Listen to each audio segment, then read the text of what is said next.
Hi, my name is Kate Bimmerman, and this is my Module 1 for EDL901. So to start off with just a little bit about me, I am a principal at a K-4 building in Newton, USD 373. I have 8 years in education, so my first 5 were spent in the classroom. I taught first grade, third grade, fifth grade, and sixth grade, and I also have coached volleyball and basketball for several years. And then, like I said, most recently, I'm a principal at a K-4 building. This is my third year. I've been married for 6 years, almost 7. I have 3 kids, including an 8-week-old, and then 2 dogs and a couple of chicks and a duck that we really enjoy. A little bit about me professionally. I work at Walton Rural Life Center. It is a charter school within the USD 373 public school system, which is kind of unique because charters don't usually operate under a public setting, but ours does. And we are adhere to most of the public school laws and rules, which is kind of different. We take a hands-on approach to learning, and you might be wondering why I have pictures of cows and pigs and sheep in my slideshow. It's because on our campus we like to take an agriculturally approach based to learning, so we study all of those animals plus chickens and goats. I really love it, and the kids do too. Most recently, those 2 baby calves that you can see were born, and last week we actually had a couple of lambs born to our sheep, and so our students have gotten to kind of study what it takes to keep those animals alive. They also do chores on the regular and learn about stewardship and just where their food comes from, all of those kind of neat things. So I think I work in a pretty great building. I would advocate that all students deserve an education like it. Unfortunately, very few get it. But it's pretty cool. If you have any questions about our school or how it operates, ask me because I'd love to talk about it. So jumping right into our presentation, what I did was I went through our different learning outcomes, and for each of the 4 of them, I talked a little bit about what the reading suggested and said, and then I also am going to go into what I've seen done within our district and kind of what I would like to do as a leader. So in getting started, the empowering learning and instruction by collaboratively evaluating, designing, implementing, and cultivating learning. The first learning outcome was to have high-quality, technology-rich curricular programs and other supports for academic and non-academic student programs. So all learning has to start with a strong core curriculum. You've got to have that tier 1 shored up before you do anything else. Whether you're doing it in the classroom setting, a virtual setting, a hybrid setting, it's critical that all students get that first tier 1 curriculum and then differentiate to your tier 2 and your tier 3. I thought that Pulkoff said it well when they talked about education combining 21st century skills with academic skills. Having that critical thinking, collaboration, communication, and creativity, I appreciated it because a lot of what we do through our hands-on learning, we do group work, and we really, really encourage those soft skills with collaboration and communication. I thought it was interesting that Pulkoff mentioned that soft skills was not a great term because they're skills that every student needs. They're really not soft skills, they're critical skills, and then kind of recoined them as 21st century skills. So I had some appreciation for that. Collaboratively developing, communicating, and maintaining a shared vision for student learning that is personal and authentic. Relationships, relationships, relationships. Whether you're a teacher building relationships with a student, or a principal building relationships with your teachers, or a district administrator building relationships with your staff and your principals and the teachers in the district, I don't think that you can do anything collaboratively until you have those relationships built. And you really can't do anything authentically or personally. I'm just a strong believer that the relationships have to come first. And then after that, providing a student-centered learning environment for students, letting them have a say and some voice and choice in their own learning, and providing teachers a safe space to innovate with their students is huge. I believe that part of my job is just to stay out of the way and let teachers do their things within their classrooms. They have great ideas, and the best way to see them work is to just move out of the way.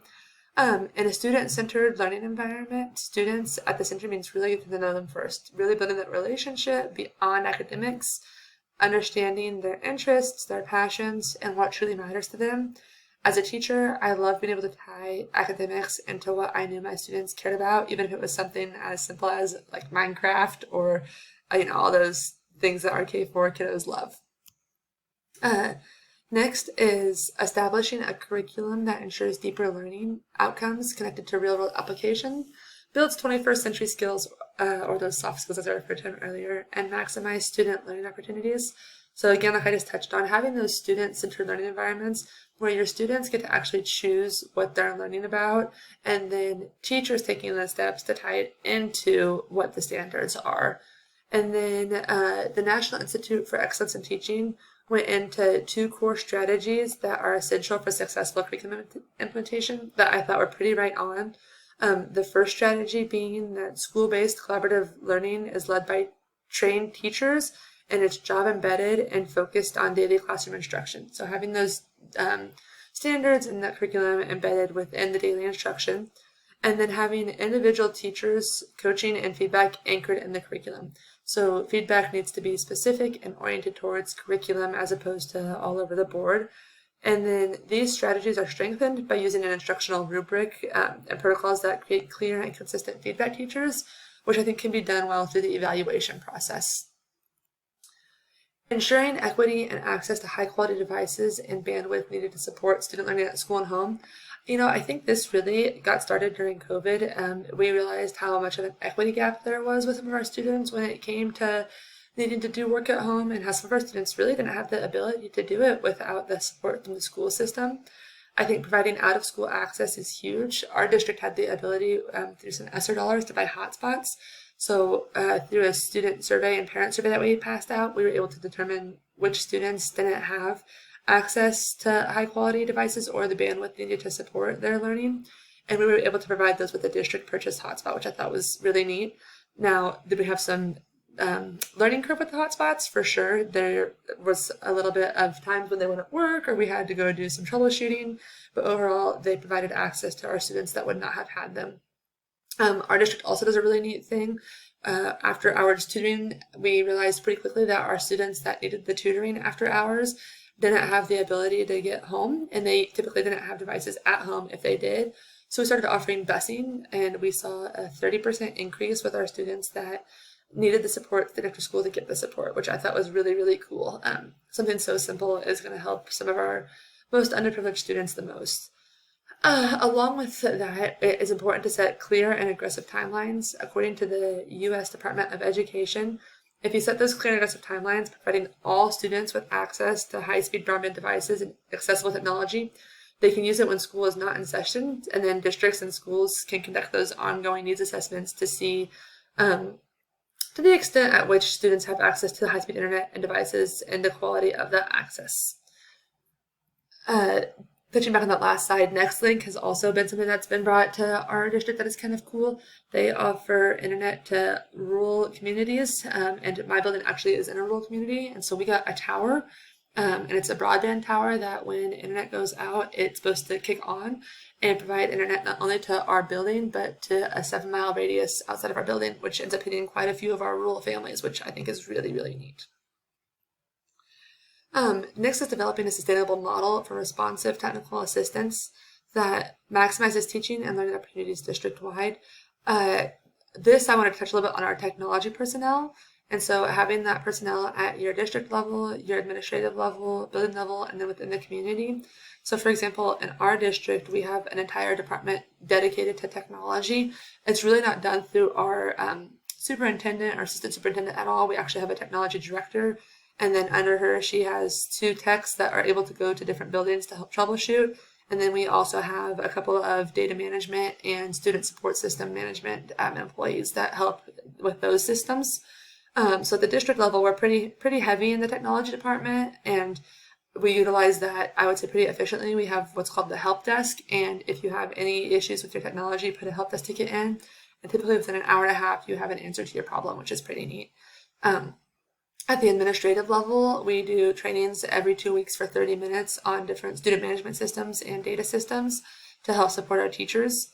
At the building level, teachers and support staff are trained heavily within their content. That is something that I would like for administrators to get trained on better too, to support teachers, but we just aren't there quite yet. And then community, having some of those hubs and knowing where we can get our students hotspot access quickly if we need to. And then having a couple of community people that are well versed in technology and are able to come give trainings if necessary. Next, looking at implementing a formal cycle to review and replace hardware to focus on both short and long-term sustainability. I'm going to touch a little bit on my reflection piece. That I feel like this is one of my areas of weakness because I'm not really sure, the best way to do this. My opinion is to do it within a KISA cycle. Every 5 years, you're looking at what you're going to phase in or phase out, and then to utilize your grants and capital outlay for the purchase of new technology. I know that we sell a lot of our stuff on Blue Wave when it becomes not relevant or not used as popular anymore.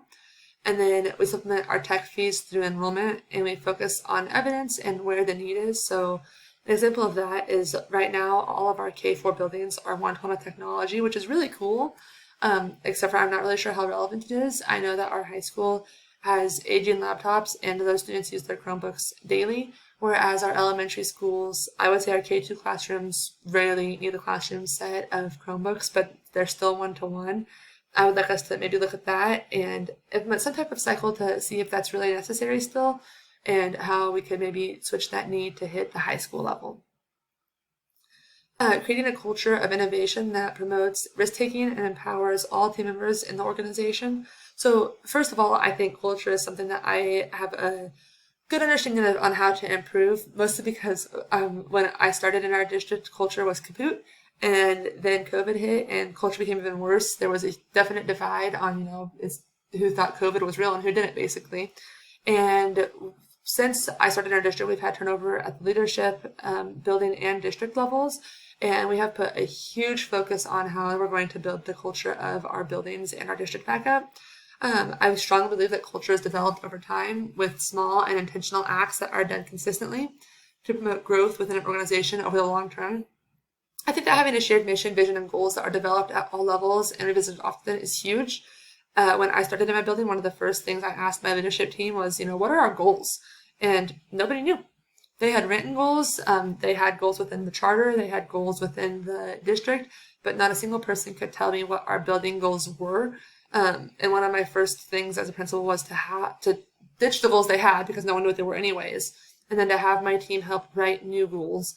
And then we visit those goals every 9 weeks. They are oriented within our data, and we'll look at what our data is telling us and if we're progressing through our goals. And a lot of them have to do with student data just because we're a student-based organization. So looking at those goals and then having a shared mission and vision and having everyone on the same page, I think is huge. The communication piece where everyone from the top all the way down to the bottom knows exactly what our goal is. Any para or instructional aide in my building could tell you what our building goal is. I think that that's super important. And they could also tell you what our district goals are, because at our district level, we've taken a huge stance on making sure that everybody knows what our vision, mission, and goals are. We've kept it simple, we've kept it people-oriented, and I think that there's been a lot of buy-in with that. And then lastly, the shared leadership and ownership piece, using your teachers to help develop your professional learning and taking an actual stance on the buildings is big. We're all just placeholders. It's important that we can have a sustainability plan even after the principals have transitioned on. So the Learning Outcome 4.2, having a high quality and equitable academic and non-academic instructional practices, resources, technologies, and services that support equity, digital literacy in the school's academic and non-academic systems. So providing that diverse and collaborative ongoing opportunities for all educators to increase their skills. I think creating a time structure for our teachers, and then having structures in place where teachers have ongoing professional development as opposed to a one and done, and that they can continuously collaborate with each other to help increase their knowledge of their curriculum and collaboration, and having that at each building level as opposed to just the district level. I know in our building, I meet weekly with our grade level teams to see where they're at within their curriculum, what data they're collecting that week, what student issues they're having, and what I can do to best support them. And from the district level, our superintendent meets with us monthly to see the same thing. Where are you at with your curriculum? What's your data telling you? How can I support you? And then developing protocols to support and standardize the work of professional learning teams. So having protocols in place for the expectations at the building and district level to help make sure that across the board we are all in the same place. Maximizing student agency by providing the tools, resources, and goal-setting opportunities needed to master critical knowledge and skills while amplifying each student's interests, strengths, and passions. So I thought Polkoff put it well when he said that we have to ensure that the high quality core materials are available for all to use across the educational core. So again, whether you're homeschool, public school, private school, having that tier 1 material available is huge. And then using technology to play a role in personalization and differentiation within your instruction. I know in my building we use it a lot during our MTSS processes, and we'll have small groups get on things like Khan Academy or Rainbow Reading, or we use Canvas to utilize videos that our teachers have made to help teach our Tier 2 and Tier 3 instruction if necessary. And then give students those voice and choices within their learning. So I know that we'll give them several different ways to see and access the curriculum, and then they can choose how they show mastery of it, whether it's by doing a hands-on project, a report, making a slideshow. They get to choose how they do their learning, which I think is pretty neat. And starting with those end goals in mind, knowing what the standards say, and then having your resources and goal setting based on those standards. Creating a district-wide culture of shared ownership and professional growth. I think that the PLCs come in huge for this. You have to plan for curriculum implementation by creating specific district-wide professional learning structures, and then identifying effective partners. So I know that within our district, we have several partners that come into our professional learning and help us. We have a great partnership with MIR. It talks a lot with our drug and alcohol abuse program. We have students that go through it. We have teachers that go through it. It is a great educational tool. We partner with our local fire station to do fire safety trainings. We partner with our local coffee shops. They do a really neat after school program for our students, and then they do professional development on soft skills and 21st century learning, which is neat. And then anchoring and coaching the feedback in the curriculum. So as teachers and principals and district office staff are doing their walkthroughs or their evaluation process, just factoring that coaching into the curriculum. How are teachers doing within the curriculum? What do they need support with? How can we help them be more effective within it? And then creating opportunities for teachers to learn what needs to be done within their curriculum or within technology to help their teachers. And that came from the National Institute of Excellence in Teaching. Budgets. This will be another thing that I have within my reflection because I feel like it's not a very strong suit for me. Aligning budgets with strategic and tactical plans while working to eliminate expenses that no longer support the district's vision. Budgets should be reviewed annually at the bare minimum, I believe more so quarterly. You should pull on voice from all stakeholders, from your teachers to your special education department to your community members, and then have a long-term plan within your 5-year KISA cycle to know how to effectively use your budget. And then I think having systems in place to know when it's time to sell off your old things. So like I said earlier, we use Blue Wave to sell off a lot of our technology that we no longer use, which I think is a good thing. Implementing and communicating clear policies, procedures, and practices on the use of student data that ensures high levels of data privacy and security and adhere to state and federal laws. So it's crucial to have processes in place to monitor students' needs, both academically and non-academically. Technology can help streamline the process of gathering data and tracking student academic performances for both teachers and students. And then using student information systems like PowerSchool and Infinite Campus are a great way to track student performance over time and can help identify student need. We also use FastBridge in our district to help with student academic and non-academic needs. And then we also use the learning management systems like Canvas to provide teachers a central space for digital assessments and grading tools, and then that helps to process and streamline the tracking of grades. Most importantly, and this is according to Green and Harrington, technology makes it feasible for teachers to track individual student data and monitor individual student needs, both socially and academically.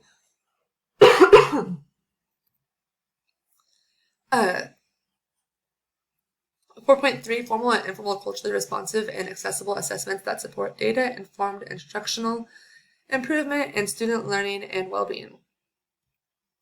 Creating and communicating a learner-centric vision that provides personal and authentic learning experiences for all students while implementing and the needed policies and procedures for that version. I really love the chart that the Office of Educational Technology offered for this. The first one being the rigorous and relevant learning outcomes, where district leadership ensures a clearly defined set of district and school-wide learning outcomes to guide instructions. So having that end goal in mind, knowing what your standards are, and then meeting those standards.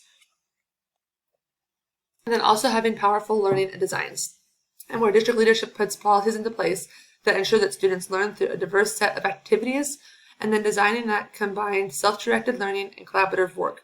Have students engage in multiple activities through projects and inquiries focused on genuine problems through their communities. So I know, for example, in our building, a really neat project that we did was have students determine where each classroom should go when the fire alarms went off and what routes they should take to get out of the buildings. We obviously had one pre-made up that was the routes we had to follow, but students got to use some problem-solving skills to figure out what would work best for them, which was kind of neat. And then over-communicating that vision and mission. Collaborating and engaging community members, including parents, businesses, organizations, and taxpayers without children in school. Families serve as a valuable source of information. Caregivers and community members want data on students' opportunities to learn. The OTLs are not a new thing, but they are important. Having site councils at both your building and district level is huge. PTOs and PTAs, and then family engagement requirements, I think, are also very important. Nobody knows students better than their parents do, and I think pulling them into the conversation is huge. Leveraging the talents of educators at all levels and empowering them to lead while promoting participant voice, choice, and agency. Ensuring that the districts work closely with schools to plan for, communicate, and implement school-based leadership that blends support for curriculum and instructional practices. Focusing on leaders first and creating time structures, formal roles to support ongoing collaborative professional learning at the school level. Research-based learning spaces that are sensitive to gender and culture and responsive to student needs. I think determining connections between curriculum and instructional skills is huge for this, and then a high-quality curriculum requires a shift towards more student-centered practices. Promoting and supporting flexible learner-centered spaces that amplify student voice, choice, and agency. Hitting again on those opportunities to learn. Like I said earlier, it's not a new concept, but it's a concept that we need to really be looking into. And what opportunities can we give students to learn, and how can we differentiate that instruction and help them learn in ways that best suit their learning needs?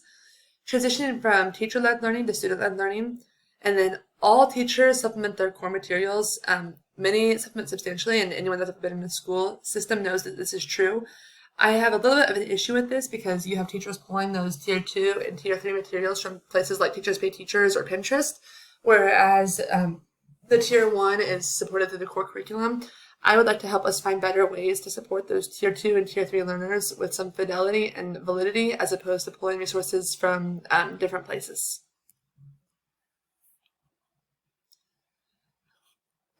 Creatively leveraging efficiency and cost savings on an ongoing basis and providing consistent funding for sustainability. It's important to develop a plan that replaces and updates technology on a regular basis, understand the needs of the entire district, and then look at leveraging grants, federal funding, and other unique sources. I know that in our district, using ESSER funds was huge in doing a couple of things with technology, and then we also put it in capital outlay and use quite a bit of capital outlay to help make sure that we are able to leverage our efficiency and our cost savings. Creating a culture of data-informed decision-making while focusing on the whole child. Monitoring student data should be a collaborative process. This is according to Green and Harrington 2020, but it's something that I completely agree with. I know that with our students, a lot of times we will focus on their words per minute. It's a big goal for our 2nd through 4th graders. And we have them chart how many words per minute they can read. And then at our spring-led conferences, they teach their parents how to monitor data when it comes to reading words per minute. And by the end of the year, many of them can do it without even the support of a teacher, and they can tell you exactly how many words per minute they can read, how many they should be able to read, and then tell you how many more they need to be able to get their goal. We do a lot of collaborative goal setting, so we'll tell the kiddos, here's where you're starting, here's where we'd like you to get to, and they get to help determine the process in which they take to get there, which I think is really cool. Continuously plan to implement, measure, reflect, and refine to sustain high-quality teaching and learning for years to come. It's important that districts and buildings work closely together, and that there are professional learning structures and opportunities for leaders at every level, and then coordinating district and building training so that your building levels are doing what the district level is doing. That way you have fidelity across the entire district. And critiquing myself and thinking about what I learned and how I'm going to use this going forward, I think one thing that I need to do a better job of is knowing what the efficiency cycle is for our technology, and then keeping the technology relevant and on an efficient cycle. Budgeting appropriately for technology is an area that I struggle in knowing exactly how that works. I'd like to learn more about that within our specific district. And then the legalities, I know within our data collection, there are a couple of House bills that are making things a little bit gray in a couple of those areas, especially when it comes to collecting social emotional data or doing surveys. So just making sure that I know exactly what I'm doing when it comes to those things. Improving school achievement and supporting continuous school improvement. Continuous communication, I said it earlier, communication is key. Having everyone on the same page is huge. Plugging leaders in where they belong and finding innovative ways to inspire my teachers. I love to watch teachers inspire students. I think that they do such a good job of it. And as a leader, I want to do a better job of inspiring my teachers to help inspire their students. As far as standard correlation, for 4.1, exploring how curriculum and technology can tie together to be used to innovate student learning. Determine how to effectively use PLCs for more coherent systems of support was 4.2. 4.3, knowing how to utilize or design appropriate data collection and assessment measures. And then 4.4, looking at the big picture as through district leadership and knowing how to best support student learning through systems of curriculum, instruction, assessment, student services, technology, and instructional resources. Relevance. So looking at how this is affecting me now, I need to know how I can better support my teachers, especially when it comes to technology, using the computers as an educational tool, not a babysitter. I mentioned earlier that I don't think that we always do a very good job of that. We use it to babysit, not to differentiate like we should, and I want to do better at that. And then I also want to do better at knowing my curriculum. Since I left the classroom, we have changed our math curriculum and our reading curriculum. So I'm not near as familiar with them as I was when I was a teacher. It used to be that if a teacher came, I had a teacher come to my office, I could answer pretty much any question about the reading curriculum or the math because I had taught it for several years myself, and that's not the case anymore. They have to explain it to me now, and I don't love that. I need to do a better job of getting into classrooms and exploring how technology is being used within our curriculum and how those platforms look. Reflection. We already do a pretty good job of doing student-focused curriculum, but I'd like to do even better at it and look at how to tie it into technology. We don't tie it into technology very much. We do a lot more of hands-on, but I'd like to be able to utilize those devices more efficiently. And then tying those 21st century skills to academic skills and making sure that they correlate. And then one thing that I really want to change right now is having shared leadership with my staff. I tend to try and do it all. I bite off a little bit more than I can chew. I need to remember that it's important to pull them in. They are the experts in a lot of areas, and letting them be the experts, I think, is important. And then lastly, these are my references. And I look forward to watching everyone else's videos over this subject.